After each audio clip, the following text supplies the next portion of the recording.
Welcome everyone. This is the first ever BoDCast. Delighted you can join us tonight. We've all been sickened by the killing of George Floyd and the sheer scale of violence and prejudice that Black people face on both sides of the Atlantic. While we as a community must show solidarity and seek to change our whole society, there are things we still need to fix in our own community. That's why we set up the Commission on Racial Inclusivity in the Jewish community, to listen to Black Jews and Jews of colour, to understand the prejudice and barriers that still exist. But we also need to widen that conversation, which is why tonight is so important. There's a need for education in our community. Too many people are still saying, all lives matter. As I said last week, we Jews should not engage in such whataboutery when it comes to the racism faced by Black people. I think we can all learn a lot from tonight's speakers, and so I will now hand over to our Chief Executive, Gillian, who will introduce our speakers and chair the panel. Thank you for joining us. Thank you very much, Marie. And as you say, this is the first in our series of podcasts, and we were very keen to make this our first subject. So as Chief Executive of the Board of Deputies of British Jews, I'm delighted to welcome what is a panel full of real talent and a wide range of views, which will really get this conversation going. And the way it will run is I will introduce our panel, then the panel will each say a brief introduction about their area of expertise and interest, and then we will go on to questions. So if you do have questions, feel free to put them in comments and we will go through them and pick them up, and I'll be very pleased to put what questions I can to our panel. So let me start by introducing everybody. First of all, I'd like to welcome Stephen Bush. Stephen is the political editor of the New Statesman, and he has kindly accepted the role of chairing the Board of Deputies Commission on Racial Inclusivity in the Jewish community. Thank you, Stephen. Our next speaker will be Loretta Hodari. Loretta is a British Jew of Jamaican descent and a member of an Orthodox synagogue in Manchester. Loretta, you are very welcome tonight. Our third speaker, Aaron Jenkins. Aaron is joining us from Washington. That is, in case you're wondering, Washington, DC, not Washington in the UK. And Aaron is the Vice President for Policy and Advocacy at the Expectations Project, which is an interfaith-based organisation in Washington working to address inequality in education. Aaron, thank you for joining us, and it's good evening here and good afternoon to you. And our fourth speaker is Arike Oke, and Arike is the Managing Director of the Black Cultural Archives, a national heritage centre for the histories of African and Caribbean people in Britain. Thank you, Arike, for being with us this evening. So, we're in for a treat. And I am going to first of all invite Stephen to make an opening presentation to us. Stephen, the floor is yours. Thank you very much for having me and for that very kind introduction. I'm Stephen, and I thought I'd briefly start by talking about the Commission and why it's happening and why I think it's worthwhile and where we're at with it. So when the board's leadership responded to the sort of Black Lives Matter movement or moment, members of the community came forward and said, well, it's great that you're engaging with this, but I don't feel particularly welcome in the community. There are things I feel exclude me from parts of community life. And so they decided to form a commission to look into the problem, and I was very pleased and sort of bowled over to be asked.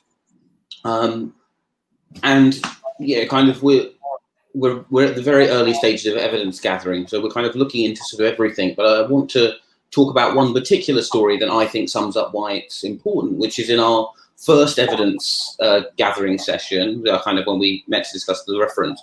There was a very common thread, which was people saying, "Oh, I never thought of myself as particularly different until I moved from my Orthodox community in one part of the country, and then I couldn't go to an Orthodox synagogue because I didn't feel welcome there because of the colour of my skin, so I had to go to a liberal synagogue." Or someone would say, "I felt fine until I moved from my liberal synagogue in one part of the country to another." And, you know, I think that really sums up the kind of the central issue, which is that everyone should feel welcome to participate in the community in as full a way as possible, regardless of the colour of their skin. And it's very clear to me that although this is something that every part of the community does well in some parts of the country, and every part of the community does poorly in some parts of the country. So the positive thing I think is that the solutions to the problems I'm encountering in this evidence gathering sessions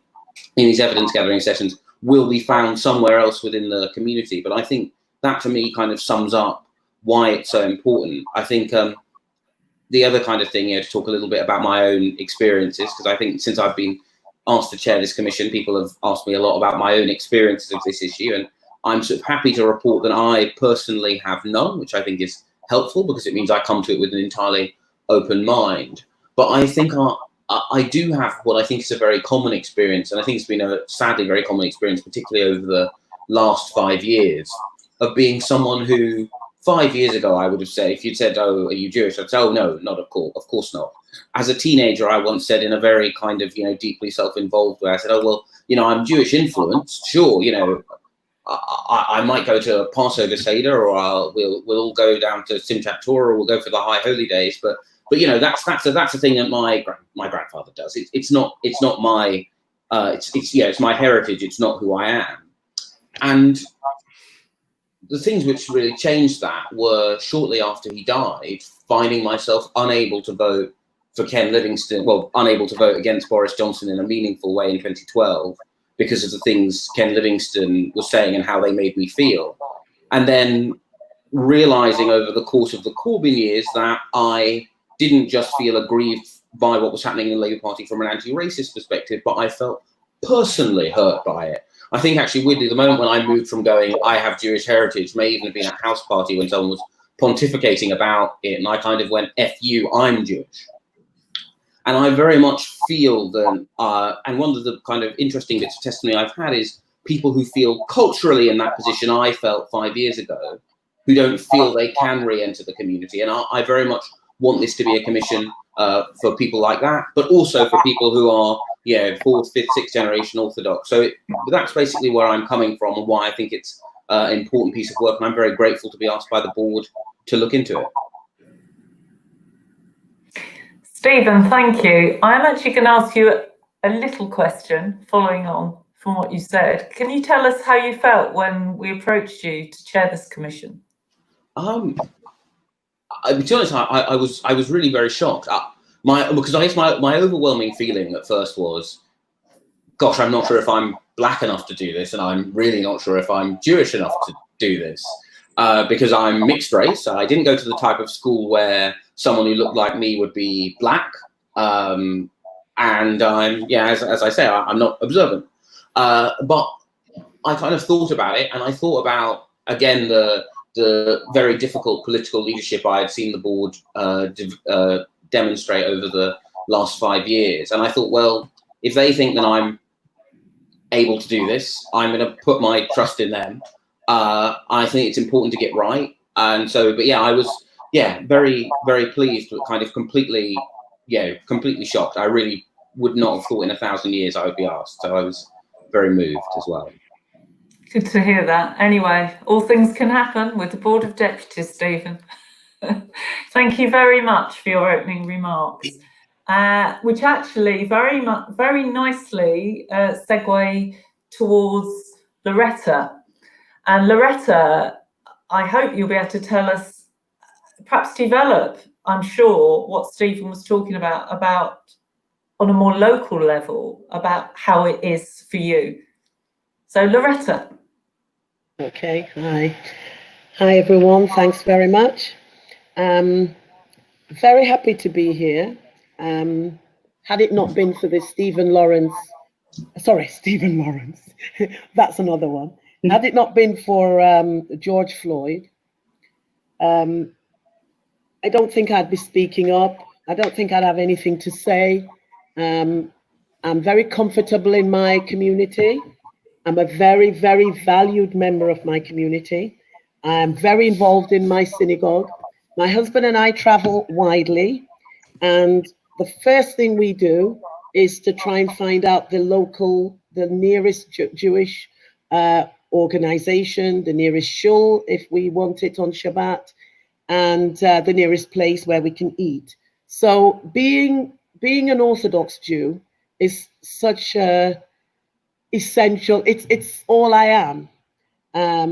Culturally, looking at me, obviously, you might wonder, is there another cultural aspect? But there isn't. It's very hard to separate oneself from, into bits. I spent a few years, I was born in the UK, and I spent a few years in Jamaica, and before coming back to the UK. Judaism in Jamaica is very different from here.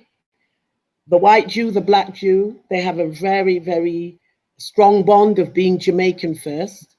And as a Jamaican, the first thing you get, is that when you live in an environment that's white, the first thing you get is that Jamaican mother's speech, Just remember, when you go out there, you've got to be twice as good as the black man to make it. Don't laugh too loud when you're with all your friends, because they'll only hear you, So you've got to remember that you're black. And one thing I've often said to my friends is, being black isn't something I think about every day. I don't think about it at all. I'm just me.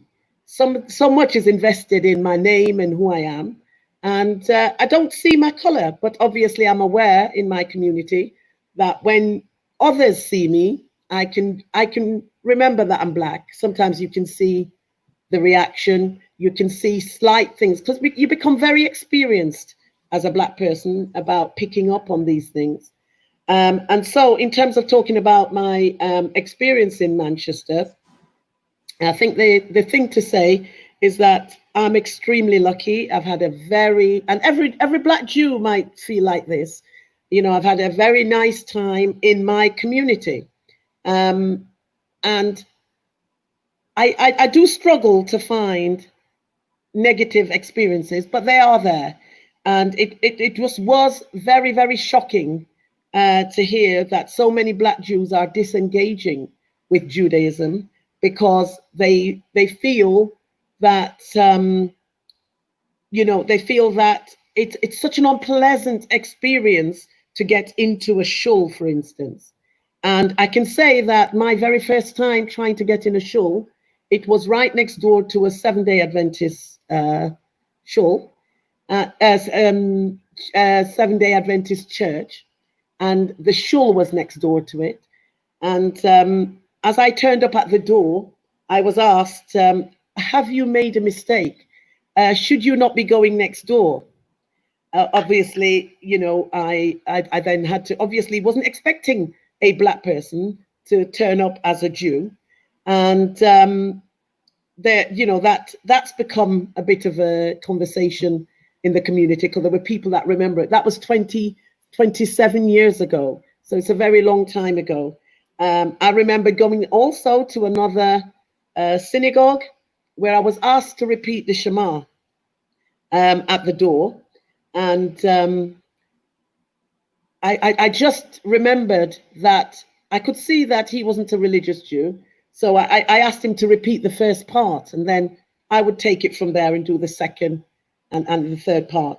So I am aware, as a Jew in Manchester, that initially when you join a community, it can be very hard in the sense that you're asked to probably justify yourself a little bit more. And when you're new in the community, you do get people coming up to you at the kiddish room wanting to know your story, you know, your personal story, as if you've got a story. And very, very often, you know, you don't have a story as such. And I personally don't have a story. So this is a little bit hard to know that you're expected to have a story. And I realized by talking to a lot of other Black Jews, this is very disturbing, that someone is othering you, you know, that you're being made to feel like you're something else and you've got to have something different from them. You know, there are lots of white people who have come into the community, who have converted, but the reason you know it's because of your color is because they're coming up to you and they're saying, well, you look different, but have you converted? Which is not the case for all Black people. And it's that sense that, you know, but I don't have that within my community. But it's when you go to a new one that you do have that. I could say that one of the good things about my community was that my rabbi was amazing. I was presented very well to the community, and he always called me Rebitz and Sephora. And if anyone laughed, because it wasn't a very frum community at the time, I'm now in a very Orthodox, when I say Orthodox, I'm now in a very frum community. The other one was Orthodox, but a lot less religious than where I am now.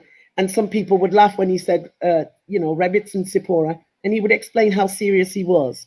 And, you know, I've always had a very good high standing in the community. But what we're talking about is the fact that as a Black person in a Jewish community, we should be comfortable. We shouldn't feel that there are areas that are affected. My children went to the school, and within the school, when they taught history, they weren't represented there. There was no talk of Jamaican Jewish culture. There was no talk of any other Black culture. You know, the shops, you know, there's a situation where when you walk into, nobody can govern this, but you know, there's a situation where Black Jews do feel very stared at. I mean, as a Black person, generally speaking, when you go into a shop, you always get the "can I help you?" You know, you always get someone following you around. So generally speaking, in a racist environment, or in a living in a community where you're a minority, you're used to a certain element. But you know, the thing about being a Black Jew is you expect to be in a family. And if you had a child that kept coming to the door and you kept saying to that child, you know, what are you doing here? That child will start feeling like, well, I live here, or don't I live here? So I think that's the thing, you know, that those are things. The other thing is that I wanted to mention is that although I know that the Black African heritage is very different, I also have learned through the last few weeks that the Sephardim have been playing some very funny games with Ashkenazim. You know, they've been playing games where they've been changing their names so that they can get into Orthodox schools. They've been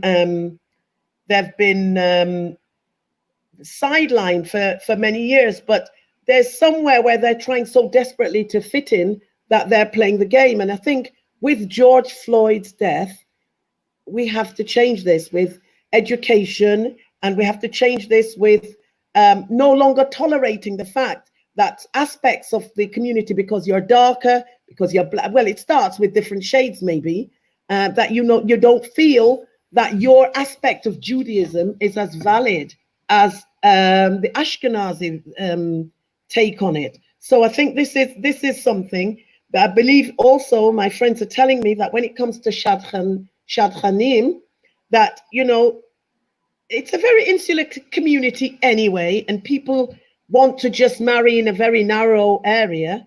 But when they're actually saying to other Ashkenazim, oh, that one's got a Sephardi family, a mother or a Sephardi father, then you know that there's something really not well with that.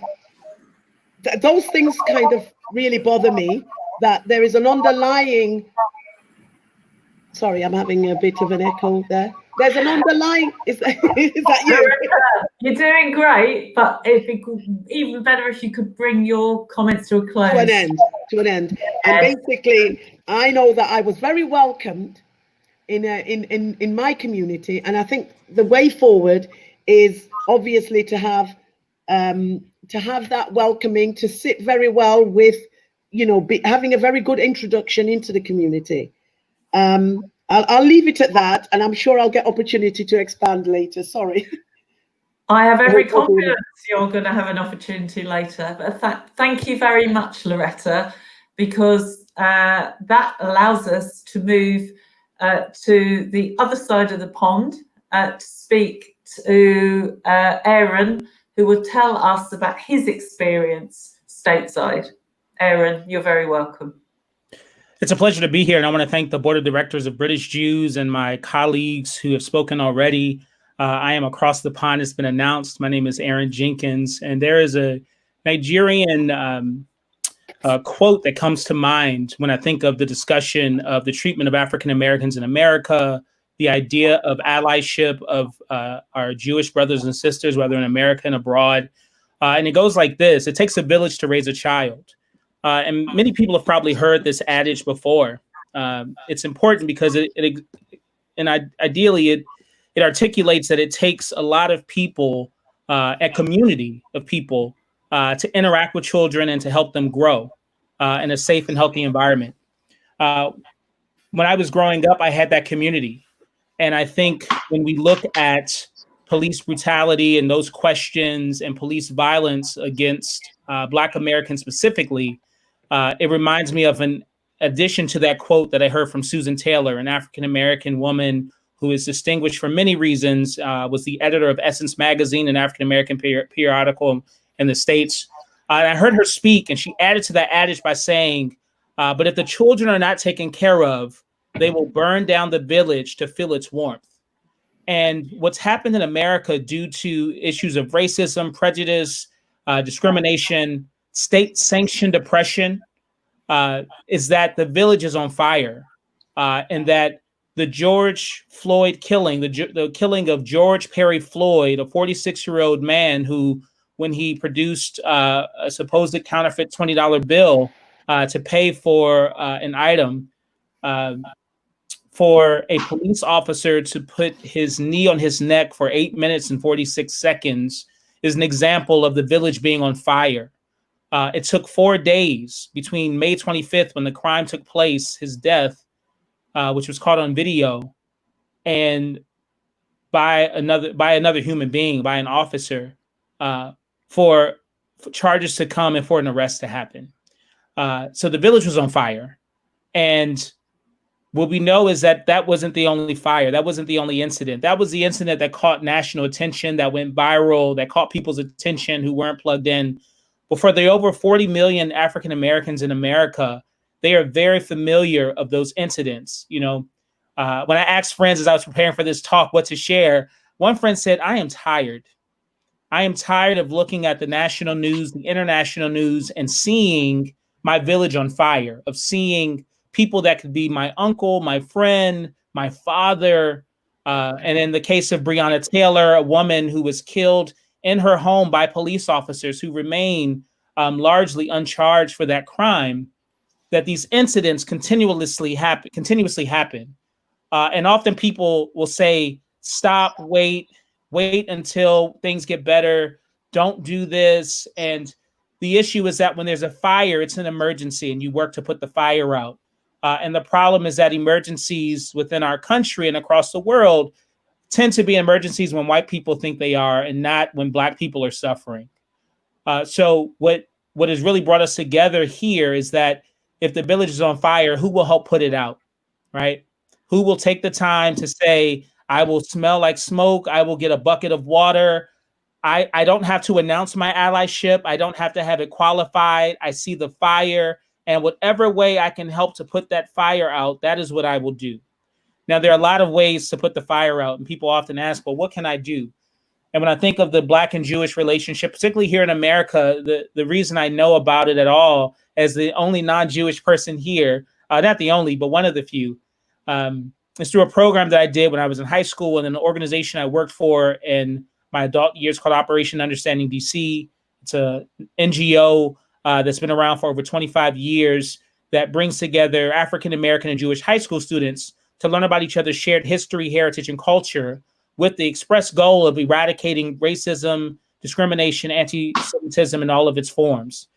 And I bring up that program because it takes a year for young people in a program that meets every other Sunday and does experiential travel to learn each other's history, to go to synagogue, mosque, and church together. It takes a year for them to get to a place where they feel comfortable enough to have what we call difficult dialogue, courageous conversation. How do we talk about the things that are not only pleasant in our shared communities, but are difficult? How do we talk about the luxury of whiteness that Jewish people enjoy in America, and that there's a choice because of that whiteness for those who identify as Jewish and those who present as white to benefit from white supremacy in America, even as they participate in their Jewish heritage and can be the victims of anti-Semitism, with their brothers and sisters who are African American who don't share that luxury? Right? The luxury of knowing one's history versus the luxury of the erasure of your history with the advent of the enslavement of Africans starting before 1619 in the Americas, probably 1503, but going through not only to the end of the Civil War, but through that. You know, oftentimes in our shared histories, particularly in America, between the African American and Jewish population, we often look at the civil rights movement as a time where the two groups work together hand in hand. But the history is much more than that period of time of community. The history is Leo Frank, a gentleman who was accused of hurting a woman and sexually assaulting a woman and taking her life in Atlanta.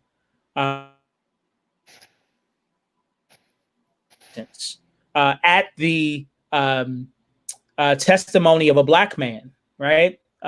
There's also beauty of the founding of the National Association of the Advancement of Colored People, an organization that's a civil rights organization to this day, still fighting for these causes, whose first two presidents were Jewish. It's this history that I learned in Operation Understanding in America that we have to lean into the discomfort. We have to take the time to say it's not enough to celebrate times where we work together, but we have to acknowledge a painful past and figure out ways to work together to address it. So another question I've been asked before is, well, how can Jewish allies be a part of the solution? If this is the case, whether in America or Britain, how can that happen? And a group that one of my former students helped put together, a document, listed 4 ways that could happen. Information about racism, whether it's in Britain, whether it's in America, or wherever our Jewish brothers and sisters may be, if they want to be allies, talking to each other, talking to people and having the difficult conversation, donating to organizations, Black organizations that address these issues, and really working to uplift the voices of Black Jews, whether, again, in Britain, in America, or anywhere else. I think I really like these steps because I think often in these conversations, when we're overwhelmed by the torrent of the news cycle and the things that are happening, we ask ourselves, what can we do?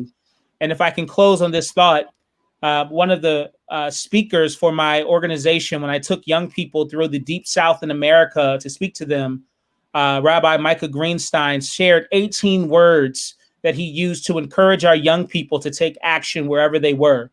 And 18 in Hebrew means lahaim, or life. And he spoke these 18 words to those students. And I share this as I close. Do the most that you can with the time that you have in the place where you are. The operative word is you. That when each of us take a bucket, we can put out the fire, but we have to take the action. Thank you, Aaron, and for closing as you did. And I'm just going to interject with some very pertinent comments that have come in for us. And one of them is from Vicky. thanks Vicky, who says, the village is on fire. However, I'm so pleased that people from all nationalities are coming to help. It has actually moved me to tears seeing people protesting together. And another comment, which I think people will very much welcome at this stage, is one from Jean. Thank you, Jean. All nationalities coming under one banner. With the support for each other, it's a must for moving forward with equality. This discussion is just one important step in achieving unity. So, thank you. I'm sorry I said Jean. It's Jean-Francois. My apologies, Jean-Francois. So, absolutely not least, but the fourth speaker, Arike, if you would like to take the screen or take the floor, you'd be most welcome. Particularly people are going to be interested. How do I find out more information? You're the person. Thank you so much, Gillian and Board of Deputies. And it's really a pleasure to share this panel with the colleagues that have spoken already. So I'm Arike Oke, I'm the Managing Director of the Black Cultural Archives, which is the only Black-led national heritage organisation in the UK. So Erin might be surprised at that, as I know in America there are numerous organisations that look after the Black history of America. There's only one in the UK, it's Black Cultural Archives. And it's really interesting to me to have heard the comments so far, the opening words so far. I'm not Jewish, I'm not of Jewish heritage, but BCA, Black Cultural Archives, represents every aspect of the Black experience in the UK, of people of African descent or people of African Caribbean descent in the UK. And we try and document the history of Black presence in the UK, which goes back at least to Roman times, as we know, our students of history know, the presence of African people in the British Isles predates the presence of English people in the British Isles. And so it's really, really interesting for me because we don't at BCA already do a lot on Black Jewry, so Black Jewish people. And it's such a textured experience. So thinking about the Black experience, it's not a homogenous experience. It's not a homogenous history. Thinking about British people, British identity and British experience, it's not a homogenous experience. It's not a homogenous history. It's not monocultural. We're on an island that has had waves and waves and waves and waves of migration over thousands of years. People arriving, leaving, arriving and leaving. And so the culture that we live in now should really be almost a utopia of our shared experiences, our shared journeys, our shared cultures, our shared achievements, our shared art, our shared languages. It's not a utopia. And what we what the general public, I guess, is coming to understand in the past few weeks since the murder of George Floyd is that not only is it not a utopia, but that racism and discrimination is endemic through every level of our society. And that's something that affects all sorts of different communities, that affects people who have disabilities, that affects people who are trans or have different sexualities. What we're talking about tonight is about the discrimination and the racism against Black people specifically.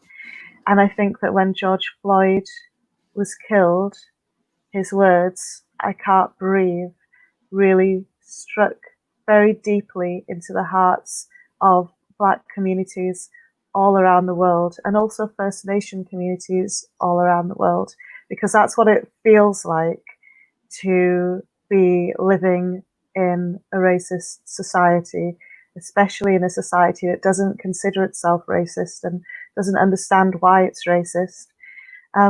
The roots of my organisation, Black Cultural Archives, were about 40 years old, and we began as a concept by a group of parents, artists, activists, and educators in Brixton who were trying to form a space that would be a safe space for their community, but also a place that could be a positive monument to the history of Black people and to broaden the aspirations and achievements of their children. So it began as that place that could feel like home. And so for me, listening to Loretta especially describe her Jewish identity, her faith, her Jewish ethnicity as home, as her community to be her home, that should be a place where she feels completely accepted and safe. So it's not only what can the British Jewish community do to support Black Lives Matter or to dismantle systemic racism, but it's also for us all to look at how we can make people who live in our homes really be at home.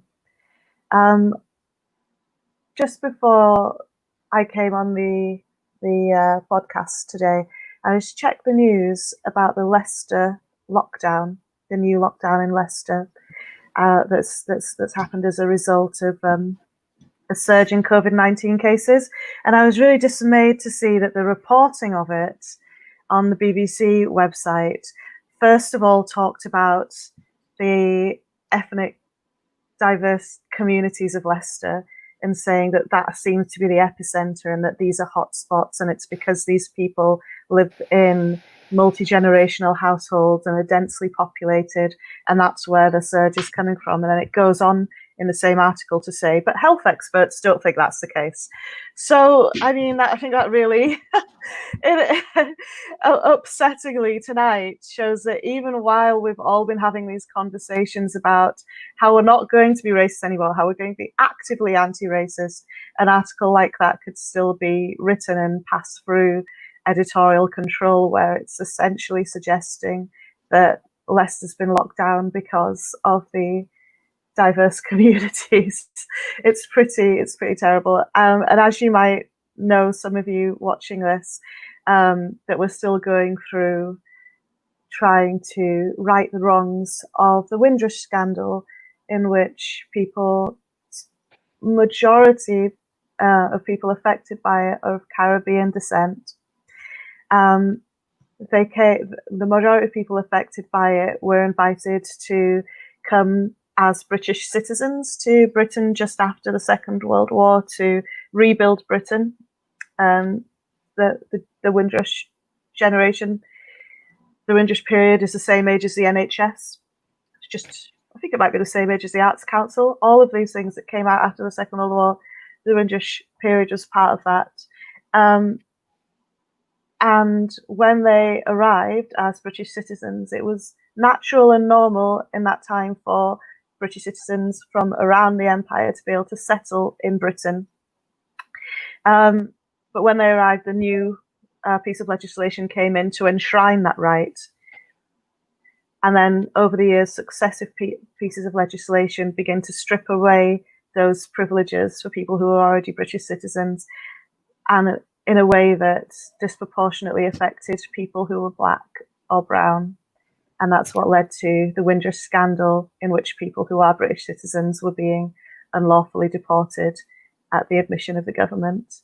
So these are just, little examples of how absolutely through every layer of society, for everything that we do, there's always an assumption that Black lives don't matter, that the rights of Black people don't matter. So it's not a very cheerful way to end my comments, but I will end my comments now, and then perhaps we'll go into a discussion and revisit some of those issues. Thank you. Arike, thank you very much. And there is a comment here that, well, actually it's a question. It's a very straightforward one for you, so I'm going to start with you, which is a question from Ali. Thanks, Ali. Says it's surprising that there's only one Black cultural archive in the UK. Shocking, actually. Where is it? Not only is there only one, but we're an independent charity, so we don't receive automatic public funding that we don't apply for. We're based in Brixton. Our address is 1 Windrush Square. So it being Windrush Week last week was a really important week for us. Our building's still closed under the coronavirus regulations, but we'll be opening it again this summer. So come and visit. We have a gallery. We run education programs there, and it's also where our archive and our library is.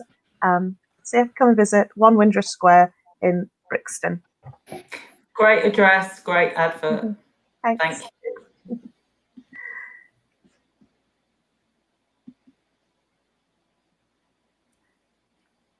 Gillian, you're muted. There we go. That is a very good point.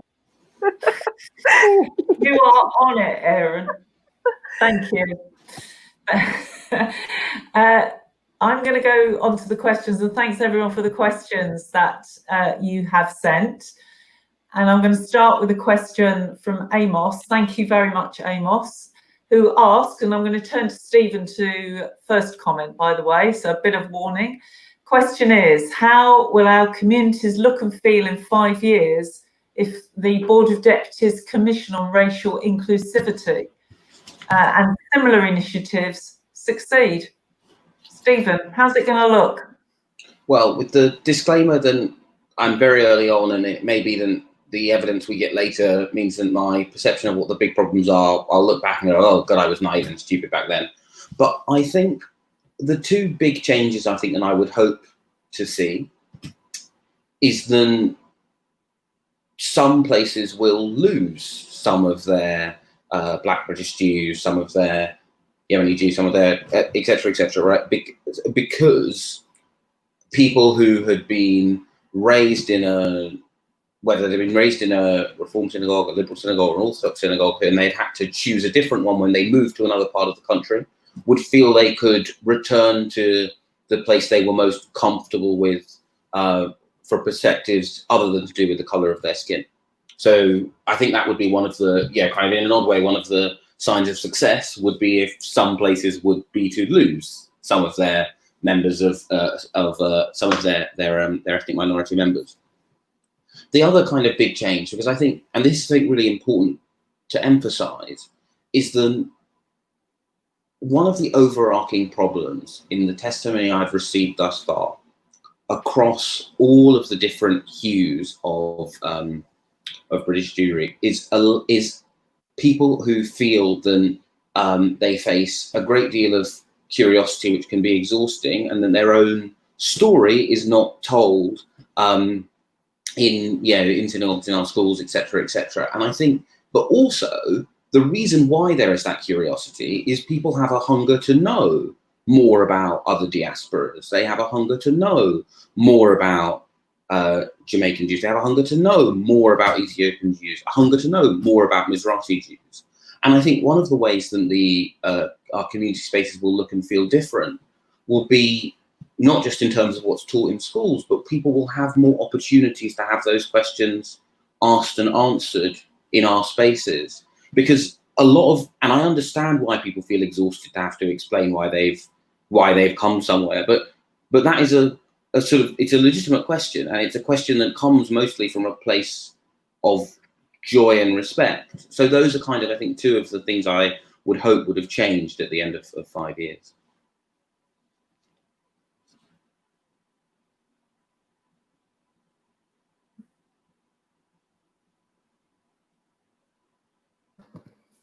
Thank you very much, Stephen.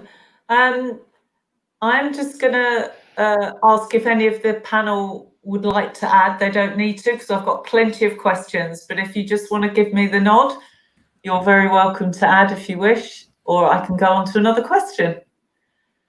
I think I'll, Loretta, how will it all look in 5 years' time if we succeed with this Board of Deputies Commission and other initiatives? Well, if it means that by success, you mean you're going to start implementing some of the things, I think there'll be a lot of hard work ahead of us. And in 5 years' time, we should be engaging the community, engaging people, empowering people to take initiatives, to to improve the experiences. So I think there'll be a lot of hard work. Hopefully, if this commission succeeds, we'll have a lot more interrelated relationships between the Black community and the Jewish community, and which I think is part of what we need for the way we've become protectionist and insular, is that people aren't meeting enough Black Jews to have conversations with. So hopefully in 5 years' time, we'll be having a lot more conversations between Jewish communities and Black communities. Great. Actually, I'd like to, at this stage, introduce a comment, which is particularly for you, Loretta. And it's a comment from Michelle saying, so grateful you're speaking up, Loretta, and a very important voice you are for all of us. There you are, your own personal fan club there. And I'll just throw in for all of the panel another comment, which is from Doreen. Such an important conversation. Thank you all for participating.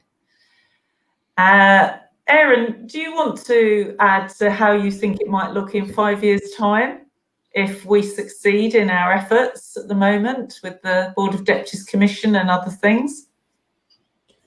Yeah, I think if you're successful, I think we're having much more thoughtful, not only dialogue, but hopefully we'll see a change in the relationships that take place with people.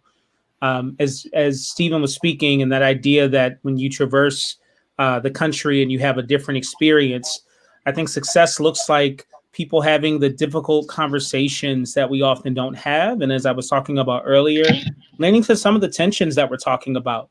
We know that that countries that have more diversity, not only physical diversity of people of different races and genders in the same place, but again, taking it up a notch, where if just like this dialogue, there aren't many places that folks can go to talk about hard things. We often spend a lot of our times avoiding difficult conversations. So I say 5 years, I say treat it as if you setting the biggest intention possible of not only diverse conversation, but also changes in relationships, right? That people, we know, I think I saw one of the comments, the impact of relationship changes people's perspective, right? So it would be great if in 5 years, your population is not only comprised of Jewish people, but people of other faith traditions. It would be great if people have gone to each other's homes once COVID has passed. And if COVID is continuously like this, that people have interacted with each other in a deeper place. And that viewpoints change. I think if in 5 years, those types of things are happening, I think the work of the commission has been great and should continue. With the organization I mentioned, Operation Understanding DC, one of the things we would tell ourselves when I was a staff member is, how do we put ourselves out of business? How do we put the need of eradicating racism and anti-Semitism out of commission? And it was a lofty goal, and it's one that we keep pulling towards. Very true. There are many things that we would like to not have to be doing. So thank you for saying that. Sure. Arike, do you want to add anything about how it's going to look in 5 years' time if we make progress now? As I'm not Jewish, I don't think it's entirely my place to do a deep comment, but I would hope and love that places like Black Cultural Archives would have programming and exhibitions around the Black Jewish experience, and that young Black Jewish people would be embracing all sides of their identity and all sides of their culture and all sides of their heritage, without feeling that they have to choose, without feeling that they don't belong. So that I would say in general, but I honestly I don't feel like it's totally appropriate for someone non-Jewish to make a comment. What you've said is really welcome. Thank you, Arike. Thank you. And while you're speaking, there's a comment from Benjamin, which says, so pleased that the Jewish community is addressing this issue. There should be no place whatever for racism in Judaism. Thank you for the comment. I'm going to now turn to a question from Irene. And the question is, Irene says, I've spent all my life working in this field, but I must confess disappointment and despair when I hear Farrakhan or Black Lives Matter making anti-Semitic comments. There is some education needed in all communities, not just the white Jewish community. So I think I'll turn first of all to Loretta, if I may, if you've got any comment on Irene's question. I do have. Can you just repeat it again for me? I didn't think you'd come to me. Sorry. No, just repeat that for me again, please. Sorry. It's up on screen. Oh, sorry. That's okay. No, it's fine. It's fine. It's fine. Okay? Yes. You know, I was fortunate to read the other day online something about the origin of racism, and there were some ideas and some thoughts that were thought to have come about through Jewish ideas. And some of this is circulating on the internet. I think there is some of this that is filtering and has filtered in the past into the community, the Black community, that there is a sense that certain stories have made Black people in the eyes of Jewish people lower. You know, they've lowered the, you know, there's a racist idea within Judaism. There isn't. And there shouldn't be. But I think because of the way it's been put over by some of the rabbinic ideas and some of the rabbis, these ideas are floated around. And I think Black groups are being a bit reactionary because they're feeling that actually we're not viewed positively in the eyes of Jews, and they're white and they've benefited from slavery, or they've benefited from a financial nous of some sort that they haven't got access to. And it's almost like a reaction to it, where they're feeling that they have to stand apart from it and to call it out, and to feel like being anti-Semitic and anti-Jewish is something they have to do. And I don't know where it's come from. It's not really, the anti-Semitism, as far as I know, it isn't part of the, well, it's certainly not part of the West Indian baggage. It's not part of Black culture to be anti-Semitic. And some of these ideas have grown from religion, like I say, because slavery was justified on the grounds that Black people weren't humans, or they were less quality of a human being, based on some Christian idea which they drew from Judaism. And Islam also have negative ideas about Black people, which again seem to have come from some misunderstanding with Jewish theories and philosophies and religious ideas. And I think these ideas are things that are making something like Black Lives Matter have got something to say about Black people not Black people, about the Palestinians, because they feel like they're identifying with them. And I don't always feel that there is enough knowledge about this situation. And I think it's a borrowed thing, but that's my idea. I think it's borrowed anti-racism, anti-Semitism, and I don't think it's a natural part, but I know it's growing in America. There seems to be more and more Black American, there's mostly American Black groups that are taking on an anti-Semitic, and that pains me, because as a Black Jew, I'm part of the Jewish people, and I'm part of the Black people, and there are lots of Black people out there who don't know their own history, and a lot of them will be surprised to know that they have a Jewish heritage, and that it's not all about the Jew who's doing something to them. So yeah, that's what I've got to say about it. It's about education that needs to come to Black groups to understand their own heritage and to understand their own economic situation and to understand where the blame can be laid. And the whole misconception that Jews were responsible for the slave trade, and to understand the part that Jews have played in it. They've been part of it. But to single out one people to blame for the slave trade, you know, to really question that. Thank you very much, Loretta. I'm going to turn to Aaron on this question. Sure, thank you for that. I think Loretta made excellent points, and just to tie it together, you know, we are completely honest and transparent. There's Black anti-Semitism and Jewish racism. And I think when we acknowledge white supremacy, I can see a tension point for my white Jewish brothers and sisters, because it's hard for any of us to sit in the space where you have to address your shortcoming and address something that's systemic, address something that's uncomfortable, address something that you personally may not have done anything to create, yet you are implicitly responsible and directly impacted by, especially when something like white supremacy and colonialism and these concepts and ideas very much so infiltrate and impact the countries in which we live in our daily life. I find that when someone who's oppressed identifies their oppression and does so very clearly, I go back to the analogy of the fire, that when there's a fire, it's an emergency, and we all work together to address the emergency. It doesn't mean that Black anti-Semitism doesn't exist. It doesn't dismiss it. It doesn't dismiss Jewish racism, but we address the pressing issue. The impact of George Floyd was that we know that his death is one of many. After his death, there were 5 lynchings, 5 hangings in America, and it didn't reach the national attention. My fear with things like George Floyd and that level of death is that it raises the bar of what captures our attention, of what we pay attention to.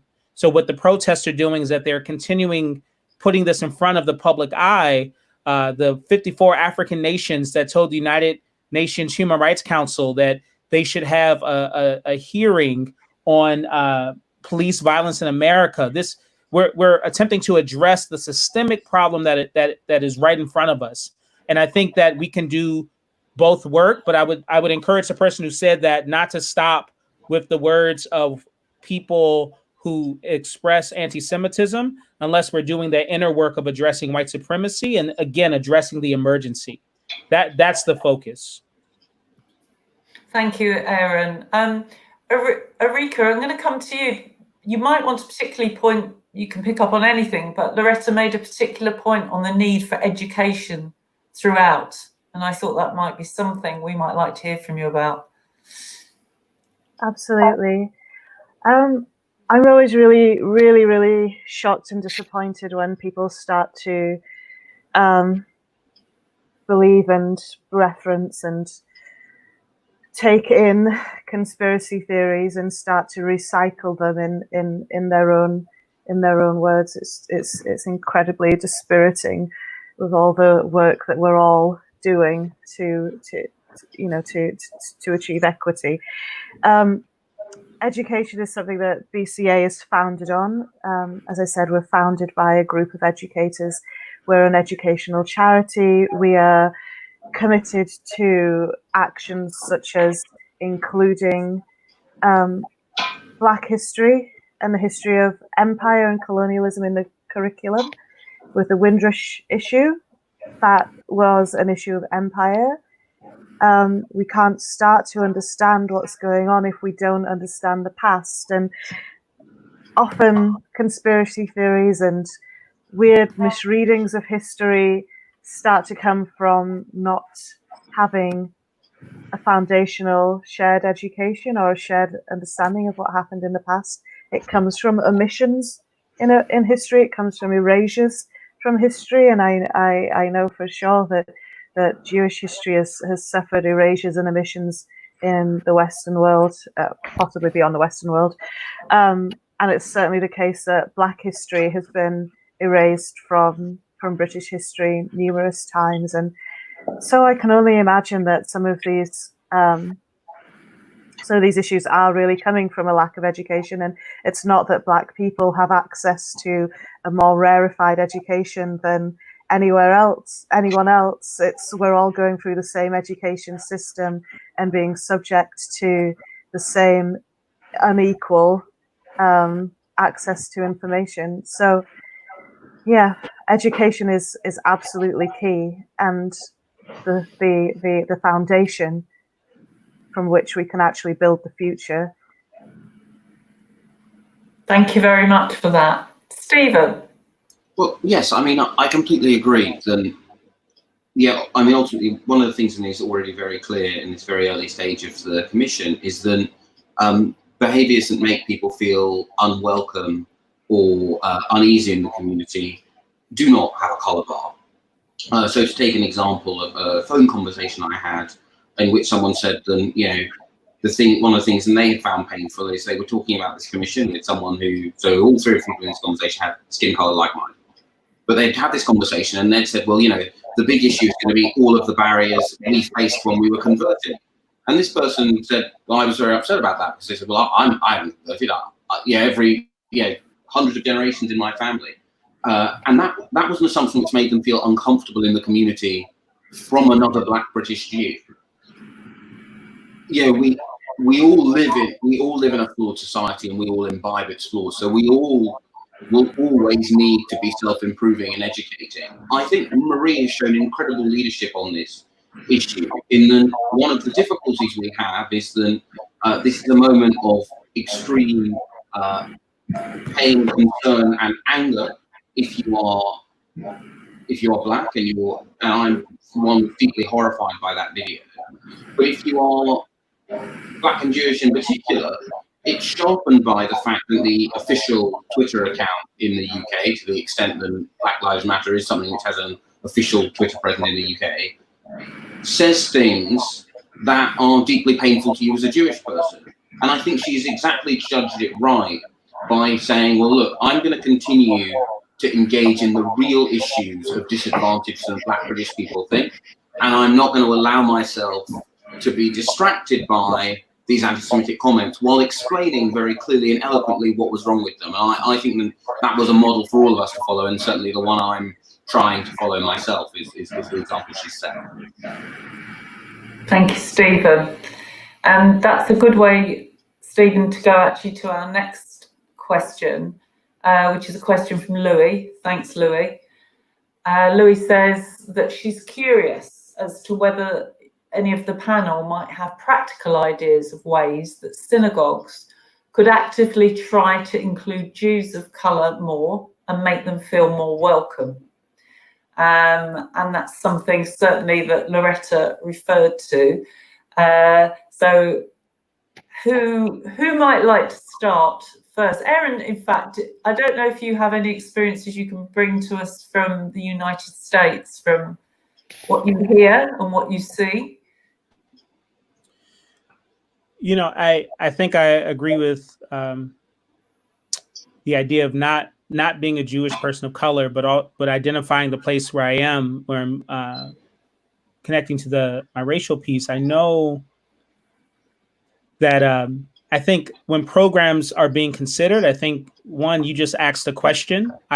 For synagogues really serious about this work, I think that the board of directors could be a great conduit to put persons in touch with people that are directly affected. So with Jewish people of color. And often I think the lessons I've learned here in America is listening to the people that are affected and then listening with the intent of not only doing everything that they've said, but really doing that work of what that looks like broadly across the system. So one way for Shoal to be welcoming of people of color is one, of course, to welcome them and to censor those things. But I think it's also the idea of listening to Jews of color to express themselves and share, what their views are, what their concerns have been with Shoal, and really, making sure that's heard not only by the staff members, but also people in charge. In my work here in the States, I work with clergy who are Christian and working on issues of public education. And we find that the work is best done not only by the workers, the people that want to do it, the people that are directly involved, but it involves all people, the leadership of a Shoal, whether it's the rabbis, whether whoever else is in charge. But then the intentionality that it becomes a way of life. Like, how do you institutionalize welcoming groups that either may not be welcomed or could be more welcomed? And I think that the idea is, how do you embed this into the fabric of not only what we do, but who we are? And when you start to do that, then that ability to welcome that group can apply to other groups that also can be welcomed in the future. It's how do you make it a way of life? How do you make it a way of practice versus a one-time action? Thank you very much. Mm-hmm. Arike, would you like to add? Just unmuting, sorry.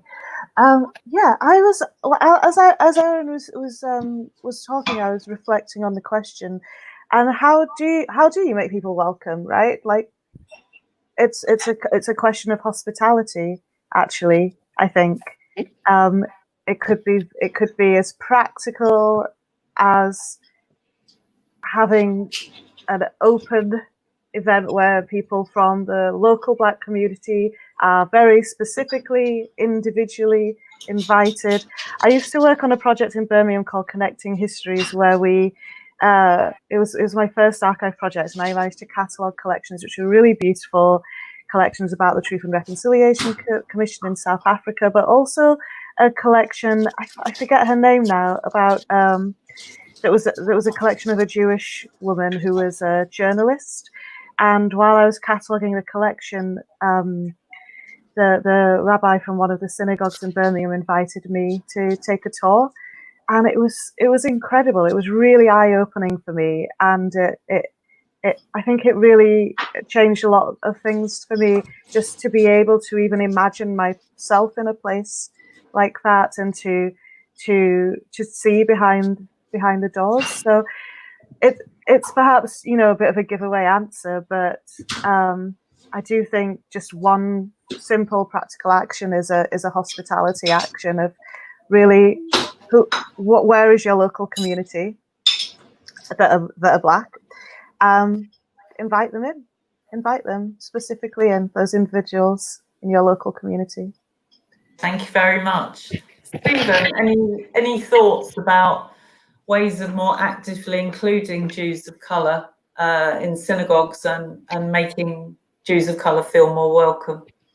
Well, so I'm going to slightly take my opt-out and say, well, because we're at the start of this process, I don't want to talk about very firm things until I have heard all of the evidence. I'm coming to it with an open mind. But the thing I am really heartened by is every story I have heard thus far about people not feeling welcome either starts or ends in a place where they have felt welcome.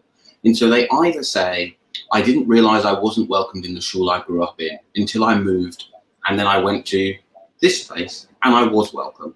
Or they say, I felt welcome, then I moved, I didn't feel welcome, I had to move and find somewhere else. In a handful of very sad instances, they felt they can only go when they go home to visit their parents. But the thing is, in every one of these stories, there's the tragedy of not feeling welcome, but there's a synagogue doing something right at every point in every one of those stories. So I think that finding out what has worked, and one of the things I hope, for many reasons, not least I would like to be able to go outside properly and go to nice restaurants again, is that I hope I'll be able to visit the places which are doing things well. And those will be the kind of the foundation of a lot of those recommendations, I think. Thank you. And Loretta. Thank you so much. Thanks. I think what synagogues can do is lots of things, really.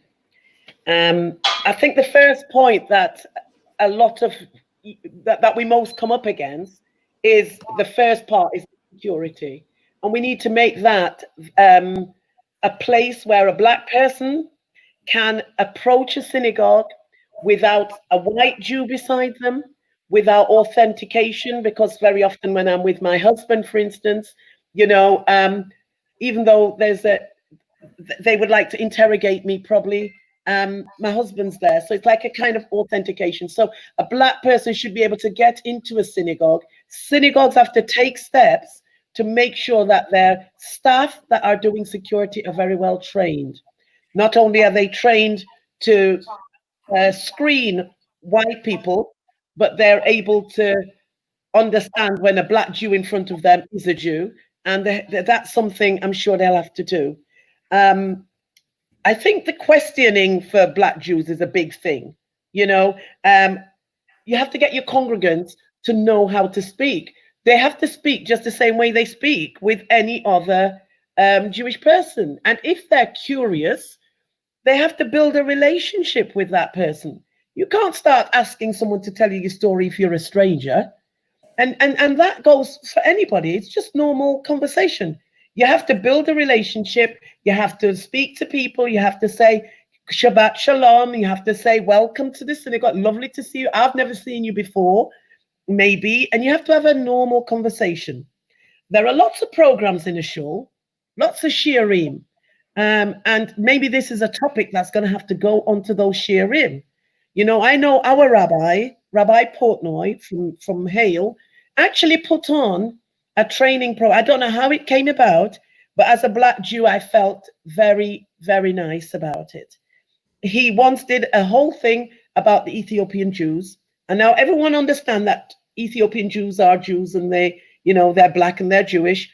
But he did a whole thing about Black Jews and about accepting other Jews. And he talked about, first he clarified, because at the time there was some doubt in some people's mind about whether they were fully Jewish, these Ethiopians. How did they come to be Jewish? You know, there's still question about that, even though the rabbis had said they are Jewish. There's still people. I mean, right now, there are 70,000 Lembas in South Africa who are Jews and who have been practicing Judaism for many, many years. I don't know how many hundreds or thousands of years in an isolated way. And it's that authentication that they need. And the rabbis, the leadership in our community, they've got to take a stand. It's no longer acceptable for rabbis not to take the lead on this. So if you've got a shul, you've got to get your rabbi to start leading anti-racist language, anti-racist approach to anything. The sermons, I mean, I'm sure there are no sermons that are racist, but, you know, sometimes the reference to the goy or the odd words that aren't quite right, you know, that needs to go. We need to educate our children. Now, we've got Cheder, we've got primary schools, we've got all these institutions. Yes, it's nice to see pretty pictures of different cultures, but what it says about each of those people is also important. So we need the stories along with the pictorial depiction of other Jews within Judaism, and we need the stories to come out. So it's natural. We have a very sort of segregated, a protectionist environment as the communities become more frum. You know, as they become more frum, they don't want to expose their children to various ideas. And I do get that, because we have grandchildren that we're, you know, Haredim, and we're part of raising those children to make sure they don't get exposed to inappropriate ideas in life. And this is our responsibility, but we also have a responsibility to make sure that they do pick up the good parts that are out there. They do learn to interact with people of color and not see them as less important as themselves. And thank you, Loretta. All right, okay. That's a great I can point. go on. I can go on. I know, we'd love it. Well, I'm going to say, I know we could go on all night, because this has been gripping, fascinating, educational and challenging. Unfortunately, we're not able to go on throughout the night. So I'm going to draw it to a close by asking each of our panelists for one very brief final thought. Arike first. Very brief final thought. Let's learn about ourselves and about our neighbours, understanding that there's Black Jews in our own homes and the wider Black community as well. So it's about learning about ourselves and about our neighbours and standing together for the future. Thank you. Aaron. Dr. King once said, the arc of the moral universe is long, but it bends towards justice. It does not bend on its own. We have to grab pliers, grab tools, and make it bend. We have to educate ourselves. We have to apply that education. We have to get uncomfortable. We have to deal with that discomfort. We need to lean into it. We need to build relationships with people that are different than ourselves. And we need to repeat that process until the things that we want to see changed are changed. So I would echo those words. I will echo the words of Joaquin Prince, that we will not remain silent on things that are important, and that we seek to live lives that no longer navigate systems that we don't like, systems of oppression, systems of racism, systems that allow these things to happen, but that we take on the work of saying, how can I dismantle this system every day in my life and elsewhere? Thank you. A last brief word, Loretta? I think we've got to remember that God created man in his image, and that we're all created in the image of God, and that we all came from one common ancestor. We've got to remember that our greatest leader was Moshe Rabbeinu, and that he married a black woman, and that his sister was punished for speaking against this, and that he was completely anti-racist. And I think taking this forward, we've got great teachings within Judaism that encourages us to always remember the stranger. So even if you're thinking before you approach someone to ask them whether they're converted or not converted, you must remember that is the teachings of our forefathers never to raise this issue, and that Avram Avinu made disciples of all around him. So even though Judaism appears to be from one man, it actually came from a group of people, and we should love each other. Thank you, Loretta. And last and not least, Stephen. So I guess my kind of final thought is partly something I feel people are understandably they almost feel like, oh, at the end of this commission, I'm going to kind of come out with a certificate and go, I'm afraid you're irreconcilably racist, you're a bad person. Or other people fear they go, oh, well, I'm an Ethiopian Jew, is this commission going to be for me? And in many ways, the issues that we're combating both in this commission and the wider movement is seeking to combat. Ultimately, these are solutions that will help everybody. They are to the benefit of everyone in the community. Greater education is to the benefit of everyone in the community. More welcoming communal and cultural spaces are to the benefit of everyone in the community. I think it's hugely positive that we've had this conversation and we have this commission. And so thank you very much for all of your questions. And thank you to the board again for asking me to do it. Well, thank you. Thank you to all of our panelists, to Stephen, Loretta, to Aaron, to Arike. This evening has been absolutely gripping. And I want to also thank everybody who's watched either live or will watch it later. We've covered a whole range of areas, but obviously in loads of ways, we've just scratched the surface. But the words I hear coming through are about being uncomfortable, being brave enough to be uncomfortable, to make that difference, to go back to the answer to the question, how's it going to look in 5 years' time? And the answer is, it has to look better than it does now. And you can all be assured, whether you're on the panel or whether you're in the audience, that from the Board of Deputies, that we will do all that we can to make sure that the world is better in 5 years' time and beyond than it is now. So for this evening, I want to say thank you again to the panelists. You have been outstanding. And thank you again for everybody who's joined us. I wish you a very pleasant rest of the evening and good night.